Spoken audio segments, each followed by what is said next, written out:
Je ne consommais pas du tout de café. Je voulais faire un business qui serait en rapport avec l'Afrique. Je suis partie de mes origines parce que je suis ivoirienne. Qui dit Côte d'Ivoire dit bien évidemment café.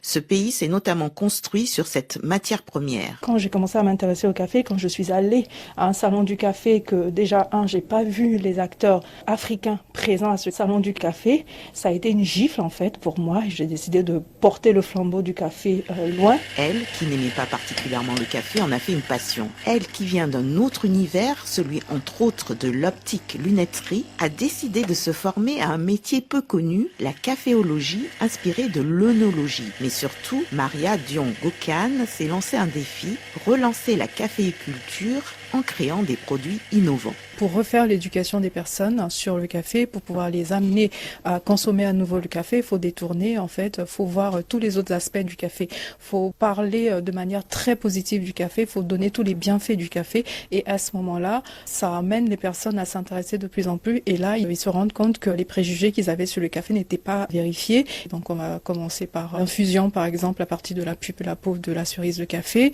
qui contient moins de caféine. Et là, les gens se rendent compte que le café, justement, c'est pas ce breuvage amer qu'ils pensent. Donc les gens sont étonnés en fait de découvrir cet aspect du café. Ça, c'est une boisson pétillante à partir de la pulpe et la peau de cerise de café. Et du coup, je l'ai mise au point justement parce que moi, je recycle en fait les déchets. Rien ne l'arrête. Dans ses recherches, elle a élaboré une boisson fermentée sans alcool.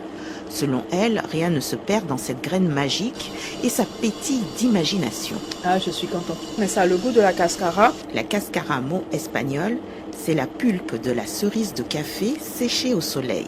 Et on sent que ça a bien pétillé. On a un léger arôme de caféine en bas, mais c'est pas amer. Je dirais pas quel fruit c'est, mais il y a un léger goût fruité derrière et c'est vraiment bon et c'est très rafraîchissant. Et elle, qui n'aimait pas le café, en consomme-t-elle aujourd'hui? Oui, je consomme du café. J'en consomme pas beaucoup, mais je consomme parce que quand je sélectionne mes cafés, il faut que je sache d'où ça vient. Quand mon client a une attente particulière, il faut que je déguste aussi pour voir si ça répond à ses exigences. Il faut toujours déguster pour habituer son palais en fait. Éduquer son palais à ces différentes variétés de café cultivés en terre d'Afrique, quelle belle invitation!